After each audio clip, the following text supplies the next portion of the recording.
Bonjour, moi c'est Eddy Casterman, j'ai 22 ans, je suis étudiant en sciences politiques et ma position aujourd'hui, je suis contre la légalisation du cannabis. Bonjour, je m'appelle Raphaël Amselem, j'ai 20 ans, je suis étudiant en Master 1 de droit des finances publiques à la Sorbonne et je suis pour la légalisation du cannabis en France.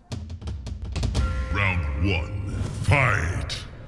Pour la santé, ce qu'on constate, c'est que les produits à base de cannabis sont composés de deux choses, le THC et le CBD. Or, ce qui pose des problèmes de psychologie chez les gens, c'est quand il y a une disproportion entre ces deux éléments.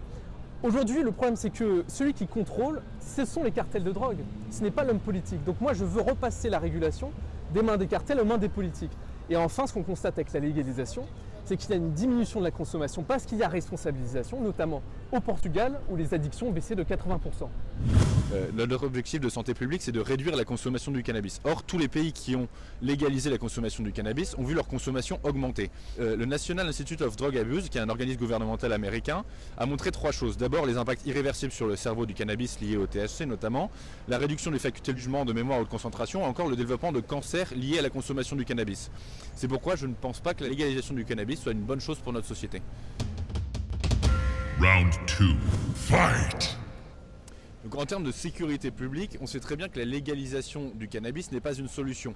En réalité, pour pallier à l'augmentation de la consommation du cannabis, il faudrait mettre en place d'abord une politique de prévention des risques chez les consommateurs, à l'instar de la Suède, qui a vu sa consommation diminuer, et une politique de répression des dealers par des politiques fermes et volontaristes.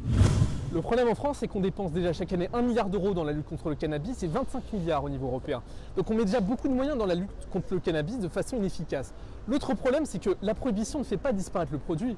La prohibition, elle entraîne un cartel, un marché noir qui va créer de la violence parce qu'il n'y a pas de système judiciaire dans tout cela. Et on le voit notamment aux États-Unis avec des études, notamment une étude qui montre que la légalisation a permis de baisser de 12,5% les crimes violents. Final round. Alors moi, ce qui m'interpelle, c'est justement que ceux qui veulent légaliser le cannabis le font au nom de la liberté individuelle et de la responsabilité. Mais il y a un paradoxe là-dessous, c'est justement que le cannabis est une substance qui peut faire perdre la responsabilité par l'altération des fonctions cérébrales ou même engendrer parfois certains cas de schizophrénie. Évidemment, moi je suis pour la liberté, mais pas au détriment de l'intégrité physique ou psychologique des consommateurs de cannabis.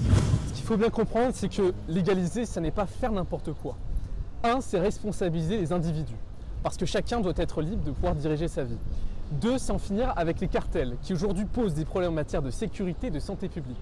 Et troisième point, c'est permettre justement à l'État de réguler et de poser des garde-fous, de permettre d'avoir une bonne concurrence entre les futurs acteurs qu'il pourrait y avoir dans une potentielle légalisation.